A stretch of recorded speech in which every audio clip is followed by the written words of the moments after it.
we're going. But if you just read, just to begin with chapter 2, chapter 3, and you'll begin to see a little bit more in depth. But just to save time, because it'll take me a little bit to read it all.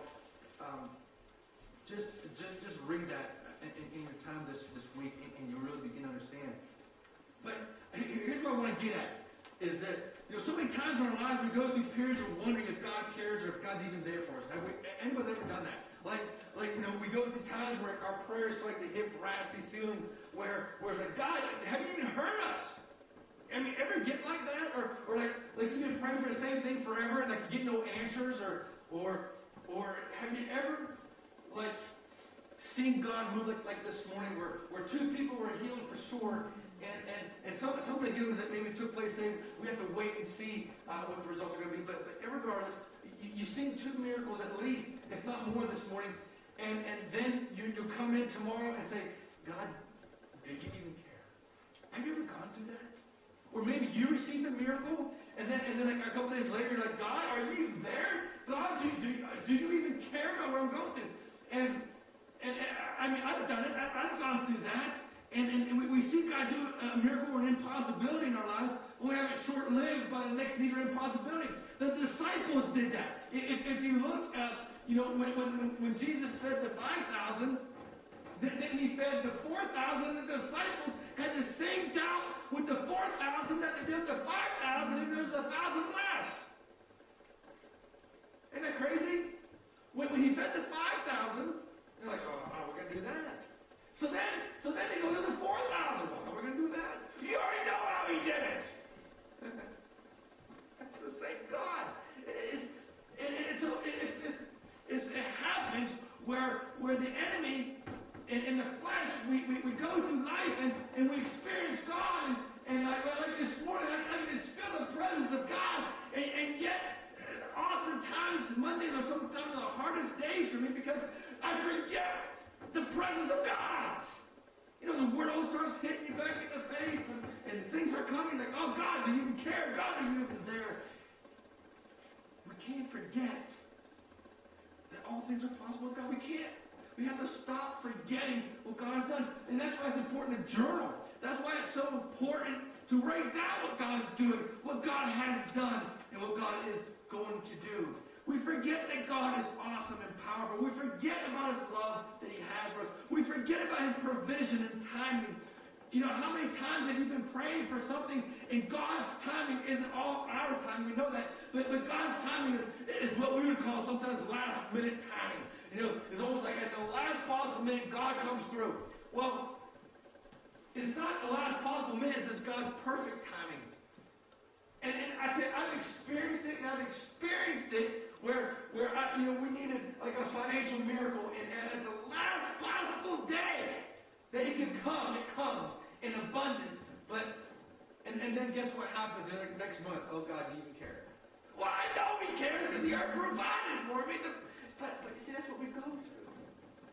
We have to know and understand and believe that who God is and what He's about. We need to start to lean. We need to start to lean on God's everlasting arms, not on what makes sense or what we know. See, in Daniel chapter 2, we start reading about King Nebuchadnezzar. And in chapter 2, we find that the king was having some dreams. And again, you can read all that, and it's just awesome. So he asks the sorcerers, astrologers, magicians, all these types of people. He asks them, and he says, come and tell me the dream and then interpret it, so that he would know that nobody was really, so that he would know that somebody wasn't just talking trash. That he would say, if you really know what's going on, you tell me the dream I had, and then you interpret it. And of course, nobody did understand. And so he gets mad. Now, how many of you would love it if President Obama had a dream and said, all right, Christians, tell me my dream and interpret it, if not, I'm going to kill you all. You'd be like, what the heck? And what's going to happen is I'm killing all of you. Not just kill you, I'm going to cut you to pieces. Thanks, man. I appreciate that. And nobody could interpret. And if you read in verses 15 through 19, you would see, let me read that. I'll read that part. Oh, you just missed it. It says this. It says, he asked the king's officers, why did the king issue such a harsh decree? Arioch then explained the matter to Daniel. After this, Daniel went in to the king and asked him for time, so that he might interpret the dream for him. Then Daniel returned to his house and explained the matter to his friends, Hananiah, Mishael, and Azariah. Do you know who they are? Do you know who those three people are? Yeah, that's Shadrach, Meshach, and Benka. See, nobody knows that's the real names. King Nebuchadnezzar gave Daniel and his three Hebrew friends there all new names.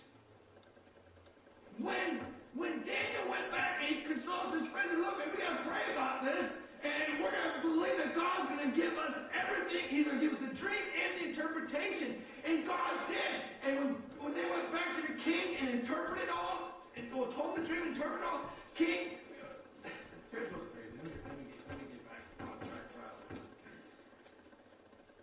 Let me step back before I go forward. So they all went in and they pressed in and sought the face of God.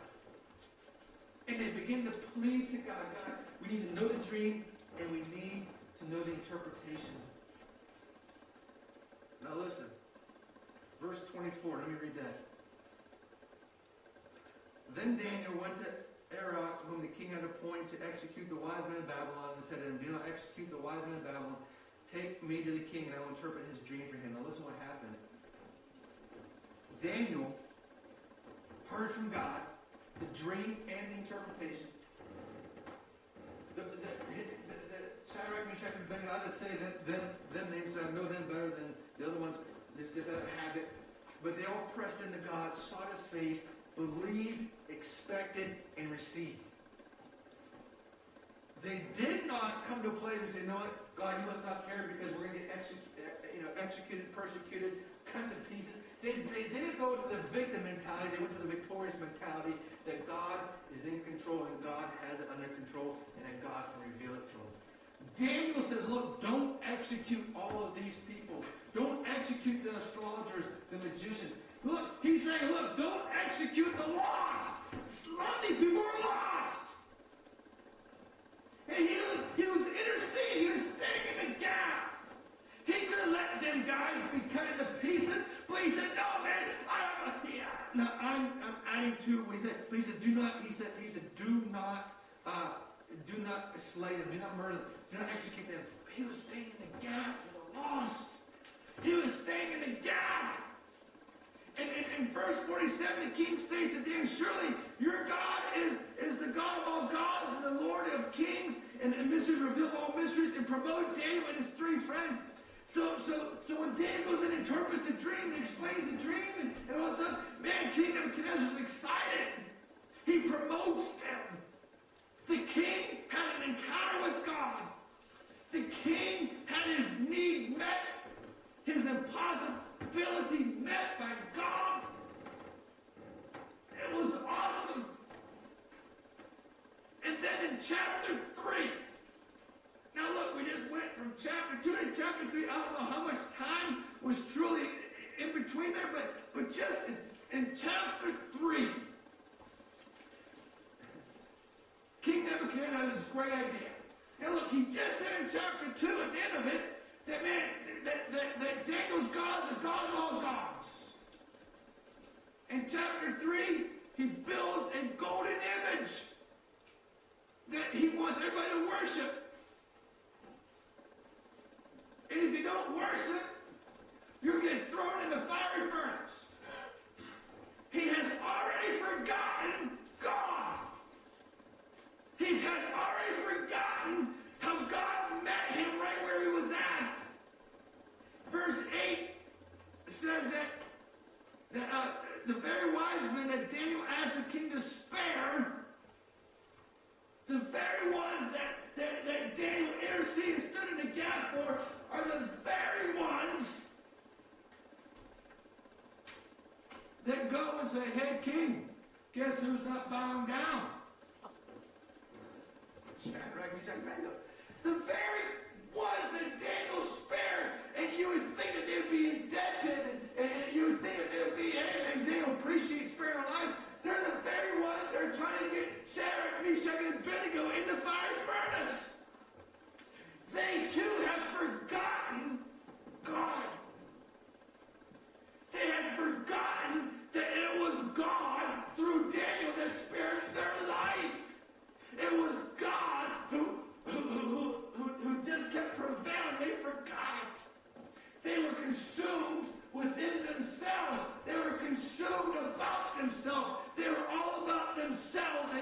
forgotten God. So now it's Shadrach, Meshach, and Abednego's turn. Are they going to forget about God? Are they going to forget about God? But here's what they said in verse 17. It says, if we are thrown in the fiery furnace, the God we serve is able to save us from it. He will rescue us from your hand. But if he does not, we will not serve your gods or worship the image of gold. Shadrach, Meshach, and Abednego. I know I'm going quick through this because it's getting late. But read chapter 2 and 3. But Shadrach, Meshach, and Benka, they said this. They said, look, I don't care what you do. I'm not going to stop serving and worshiping my God and my God alone. I don't care if you throw me in the fire furnace. I don't care what you do. Because my God is able to rescue me from the fire furnace. And if he's not, it's okay. That is a relationship with the Father. That is an incredible relationship. That relationship was not hinged upon circumstances. It was not hinged upon comfort. Because think about it, church. What if we were in that situation ourselves where the government would say to us, if you worship God, our God, you will get shot or you will get slain or thrown into prison. Would we change? Would we stop? Would we just fit in? Or would we stand up and say, no, I don't care what you say, I'm not going to stop worshiping my God. We don't really know what we would say. We really don't know what we would do unless that thing would actually happen to us. But you see, the king had already forgotten because, see, the king wasn't in crisis anymore. And see, that's what happens to a lot of Christians. They're like crisis Christians. I need God because I'm in crisis. And then when the crisis is over, they don't need God anymore. The king wasn't in crisis, so he already forgotten that he already promoted Shadrach, Meshach, and Abednego to a high level in his kingdom, and he's already forgotten what they did and forgot all that. And he's willing to throw them into fiery furnace. He just said one chapter earlier that their God's the God of gods. Boy, how quick we forget. Shadrach, Meshach, and Abednego, they had a loving relationship with God. They weren't in crisis mode. They didn't just serve God in crisis. They served God all the time. And we all know, if you keep reading, you all know what happened. They got thrown into the fiery furnace. And it was so hot that the guards that threw them in died. And King Nebuchadnezzar gets up and he says, wait a minute, didn't we throw in just 3 wives or 4? They were committed. Shadrach, Meshach, and Benka were committed. No matter what the outcome was, they were committed. Their relationship was not based upon their wills and desires, but being in love and obedience to God. Their outcome was outstanding. Think about it, church. Because of their obedience, they got to dance with the Lord. That would be awesome. Just because they were used of God doesn't mean they were on easy street. They had a hard road. But the outcome was incredible. They got to dance with the Lord. Their faithfulness and religion with God was not based on crisis, but on love. And then the king said again, after that, surely we need to serve their God. And you know what's amazing about that? Is Daniel, if you keep reading the book of Daniel, he keeps being used of God to fulfill and interpret dreams. And what's really amazing is if you keep reading chapter 4 and 5, you read that that's when the handwriting was on the wall, and the king was, you remember the king was put out in the fields, and he actually got claws, and he had feathers, and had to eat grass. And when he was succeeded as king, they all knew what happened with King Nebuchadnezzar. They all knew what happened with Daniel. And would you know what happened? They all forgot again. And if you keep reading, again, I'm just going to be real quick about so that you guys can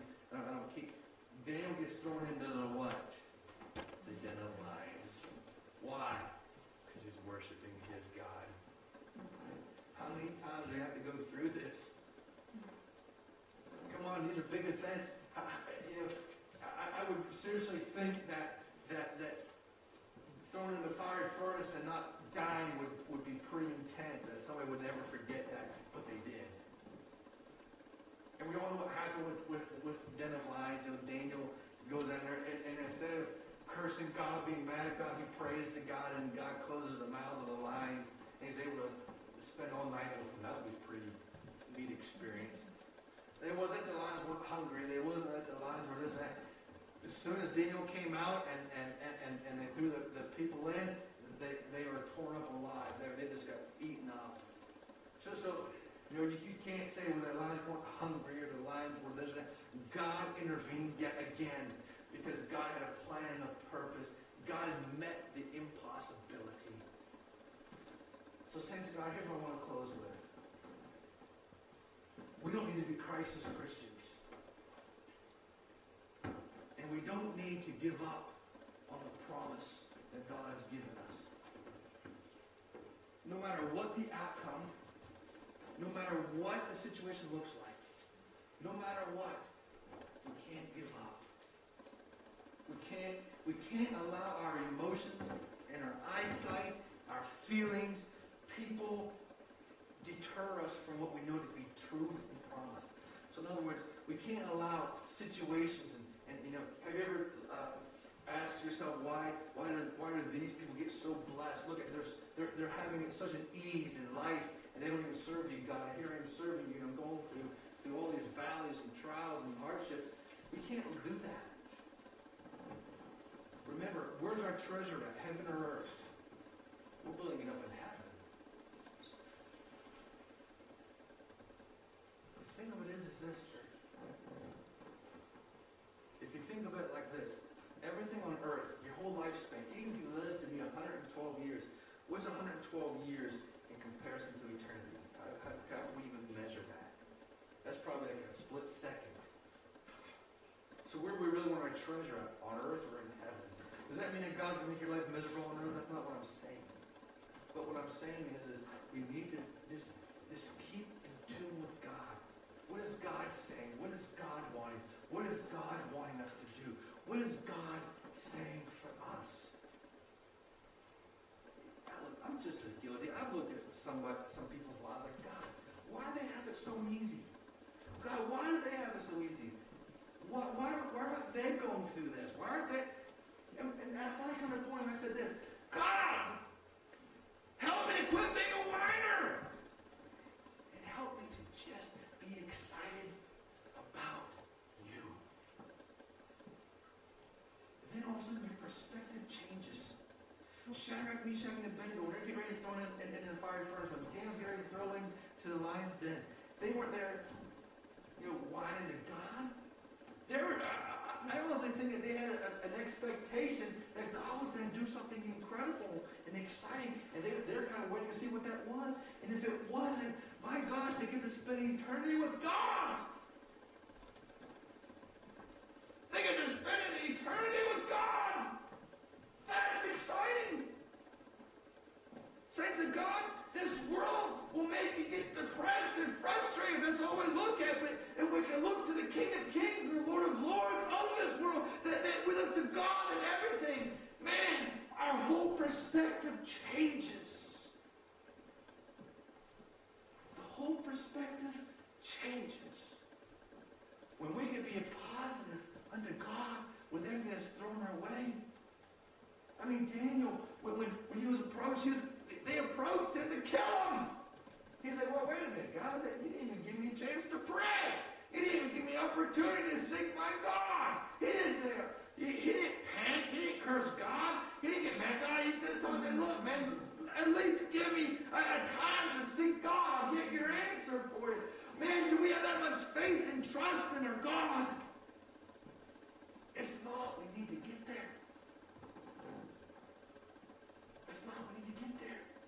Then we can trust God in every area of our life. We can trust God with everything in our lives. So that we can have victory in every area of our lives. Since I'm here to tell you, we need to have a relationship with the King like no other. We need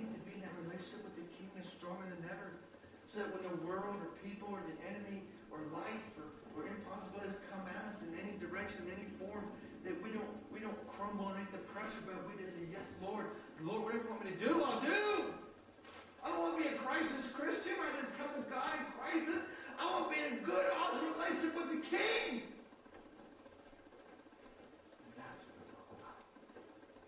Read that whole book of Daniel. Read those couple chapters especially, and you'll begin to see how Daniel and Shadrach, Meshach, and Abednego, they weren't crisis Christians. They were Christians with expectancy, Christians that had a relationship with the Father, Christians that trusted and believed and just leaned on the everlasting arms of God.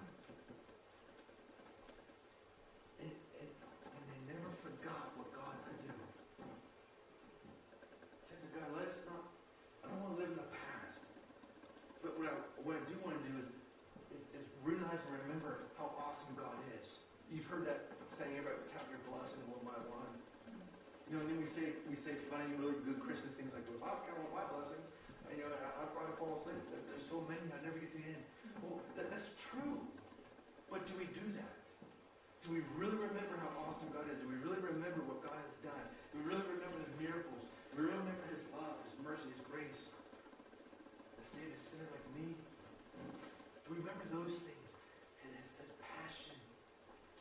Because those are the things that are going to get us just to the next place. Those are the things that are going to get us through the situation, knowing that God has, God is able, and God is going to do whatever it takes. Father God, we thank you for this time. For God, for the miracles you did in our midst this morning. God, we thank you for that. God, we thank you for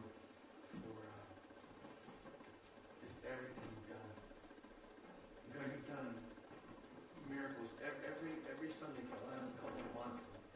And God, we never want to take that for granted. We never want to come to this place and think, oh, here comes another miracle. God, we want to be excited. And God, we come to this place and God, wow, you're going to do another miracle. You're going to touch another life. You're going to do another impossibility. God, you're going to do something awesome. God, we want to come with an expectancy.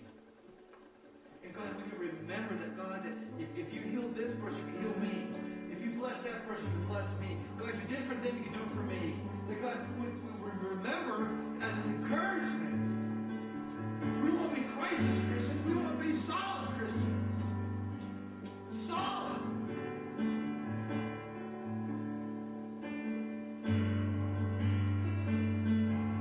God, we trust you. We trust you. We trust you.